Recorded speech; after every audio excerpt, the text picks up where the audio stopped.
Severin, pozdravljeni. Zdravljeni. Na Kavčkovih predavanjih ste predstavili vašo izjemno obsežno in podrobno knjigo Moč prehrane v športu. Pogovarjamo se zdaj o vaših izkušnjah sodelovanja z vrhunskimi slovenskimi športniki. Ena izmed teh je tudi Polona Hercog, najboljša slovenska tenisačica, ki tekmuje v zelo specifičnem športu, individualnem športu, ki zahteva zelo veliko potovanj, je zelo dolg traja in teniški ciklus tekmovanja tako rekoč neprekinjen, 365 dni na leto. Tenisači so znani potem, da imajo zelo malo počitka. Torej, prehrana in regeneracija, ko prehrana kot del regeneracije igra zelo pomembno vlogo, oni so pa skozi na poti. Kaj ste svetovali Poloni, na čem sta delala kombinaciji prehrane in fizične pripravljenosti, ker ste sami tudi kondicijski trener? Tako je, koliko ste rekli, je načrtovanje prehrane športnikov, kot so v tenisu oziroma mnogih ekipnih športih, kot je rokomet, nogomet, odbojka, ki veliko potujejo, ki imajo veliko tekmovanja in zelo malo časa za obnovo, je izjemno zahtevna. Pri tenisu je potovanj še toliko več in športniki ves čas preživijo v hotelih in na letališčih, kjer vemo, da je hrana hitro pripravljena, sendviči in tako dalje. Tako da je bilo načrtovanje prehrane izredno zahtevno in je bilo bolj situacijsko oziroma smo se vse skozi prilagajali.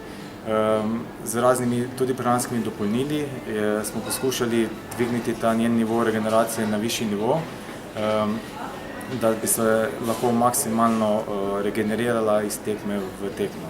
Katera prehranska dopolnila ste denimo uporabljali v tem primeru?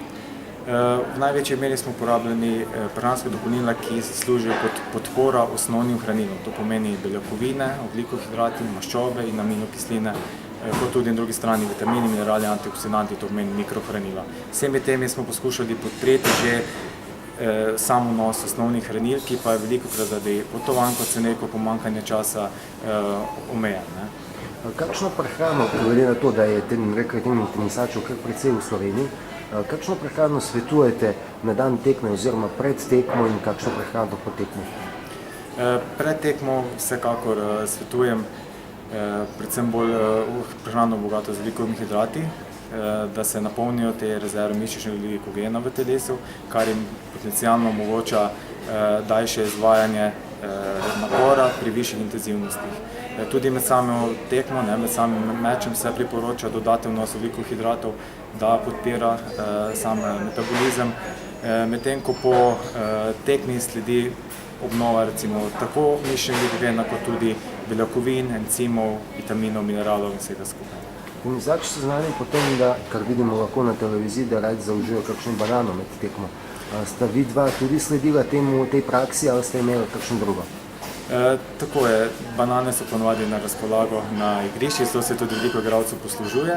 Hkrati pa seveda uporabljamo, ali so to izotonični napitki, razni geli, odvisno od vsakega igralca, kar lahko tudi sedaj vidite na televiziji, da uporabljajo tudi več različnih napitkov. Vsekakor prilagodi se to maksimalno posameznemu igralcu, kaj mu ustreza in potem sledimo tej formuli. Hvala, Severin.